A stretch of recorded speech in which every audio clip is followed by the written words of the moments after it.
is going to do a screening of a film and talk about his father. And that's going to be on the 11th here at the Trophy Room.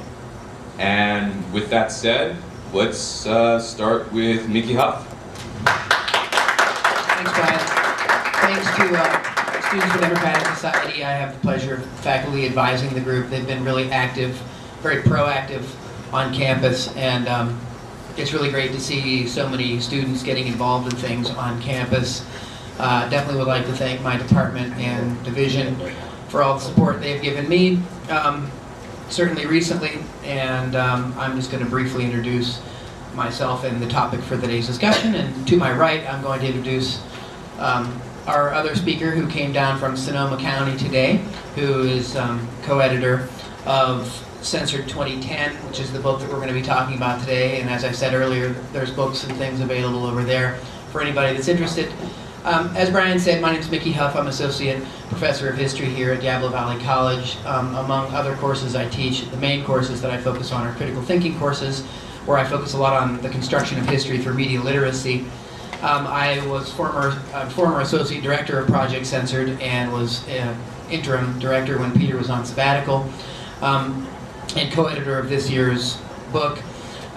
Been working a long time on media democracy issues and media literacy issues. So today we're going to be talking about Project Censored, what Project Censored is and does, what media censorship is, what it looks like, why corporate media essentially has made itself irrelevant in terms of operating as a free press with protections under the Constitution.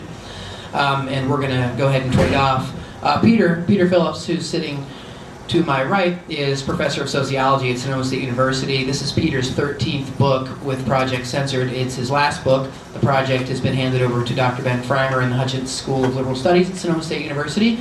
And Peter and I are working through the Media Freedom Foundation and Media Freedom International on creating college and university research affiliates to conduct more media research.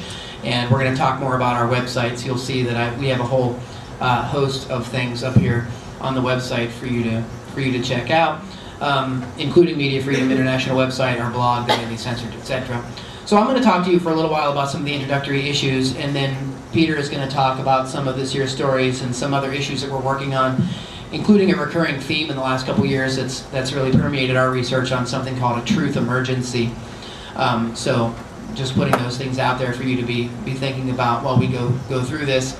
And then we're going to, whenever it is that we're going to wind up, we'd like to have as much Q&A or participation and discussion as we can, because you're here and we don't just want to talk at you. We really like to talk with you and hear a lot of the things that you have to say.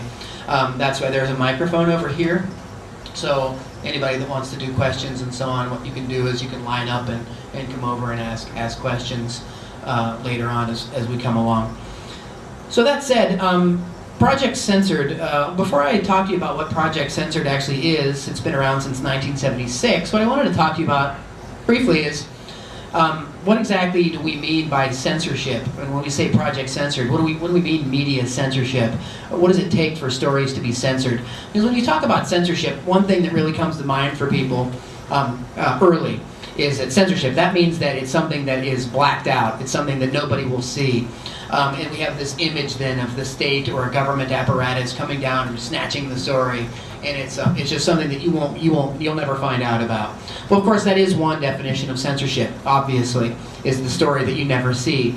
But censorship actually occurs a lot more frequently in a lot of other subtle ways. And we talk about this when we deal with issues of media literacy. We learn about how propaganda functions and what the propaganda model is and what media filters are. Censorship is technically anything that interferes with the free flow of information in an otherwise purportedly democratic and free society. Why people find that definition controversial is somewhat mystifying, at least to us, because censorship occurs in a variety of ways all the time. Censorship is not then just the total blacking out of a story. Otherwise, Project Censored wouldn't exist, right? Because we cover undercovered stories, and occasionally we cover stories that really haven't seen the light of day in corporate media. We do that a lot. But naturally, the stories that we highlight and cover and the things we do research about are things that can be known. There is information about them. They have been written about. Most people, however, have not seen them because they have escaped the attention of the corporate mainstream media where most people get their information. According to a recent Pew study, 71% of the American public still get their information from television. That means corporate news media. Increasingly, and certainly younger people get their information from the internet and so-called other places like this. But even on the internet, it's fairly self-selecting. And if you know where to go look at certain things, that's one thing. But a lot of people still don't know where to go, so when they go online, they go to MSNBC, or they go to the Yahoo News, or they go to Google News, and these kind of things. And these, again, are all corporate news aggregates. So this is really part of the problem. So this is why we have this definition of censorship being anything that interferes with this process of free-flowing information in our society. And these include omission, where something is omitted in a story. So you will hear about a certain story or an issue, but significant context about the story will be left out. That's also referred to as sliding of content, where you'll hear part of a story, but you won't hear all of a story. Other ways censorship exists commonly in the corporate mainstream media include attacking and labeling, how reporters will approach an issue with a preemptive assumption or have an assumed idea about what's happening before they report on it, so the story is framed. Framing is a huge censoring mechanism. The way stories are presented and how things are, if they don't fit into the frame with a preemptive assumption, they're assumed to not exist and they're marginalized. That's the same kind of thing as censorship. And by the way, any form of propaganda is also censorship because it seeks to propagate one specific view over any other, which means it's not really inclined or interested in giving any kind of open or honest appraisal of all known facts. So when we look through these issues of filters and censoring, false balancing is another, where the media will give us two sides to a complicated issue, but there may be 3 sides or 6 sides or 12 sides. So these are all the means by which we'll see censorship occurring in our society, and we're going to give you plenty of examples of that, and you can talk to us about examples you might have as well. But I just wanted to get that definition out of the way from the beginning, because a lot of people come to the issue of censorship and media censorship with their own definition about what's happening. And if we want to be honest about censorship, then we have to include any way that information is skewed to propagandize the public, which then makes it more insidious. And it does make it potentially more difficult to ferret out. And of course that includes the entire public relations industry, our government's public diplomacy, video news releases. I mean, these are all forms of censorship and propaganda in a variety of ways. And of course you're all obviously familiar with the ubiquitous nature of advertising, and all advertising is propaganda, which clearly doesn't point out all the other views of things that might deter you from accepting a particular message of an advertiser. Well, that said, you can at least now see why Project Censored came into existence, because this is a huge problem in our society. Project Censored was founded at Sonoma State University in 1976 by a communications professor named Carl Jensen. We actually have one of Carl's books over at the table over there, A History of Muckrakers in the 20th Century. I use it in my Modern US class. I highly advise people to check it out. I highly recommend that book. At any rate, Carl first started the project in 1976, and it started with a question. And the question was, actually it was based on the 1972 election, essentially, was how did Nixon waltz into a landslide election in 1972, given the Watergate scandal? Now, some people might remember back and say, hey, wait a minute, Watergate, that didn't break until well after the election. That's right. But that's because it wasn't widely reported about by the corporate media until after that election.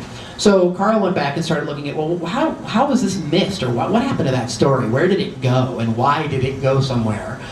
We could also ask questions as to why it resurfaces at some point. And the overall, one historiographic interpretation, by the way, of what happens with corporate media in the Watergate scandal is it's designed as also as propaganda to illustrate that the system works, right? Oh, see, these people were breaking the law and they got caught, gosh darn it, and the system works. And then we had the Church Committee and found out all kind of nasty things the CIA had been doing for years that, by the way, they're still doing.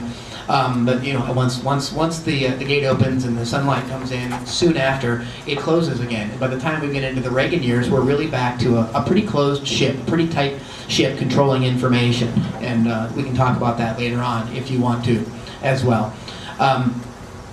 So anyway, Carl had these questions, and Carl wanted to try to figure out, well, why is this a problem? So he actually turned it into a more of a systemic type question, and he said, well, how does this really work? So he actually started this research project every semester in his classes, saying where else can we see this happening? So one thing that's really important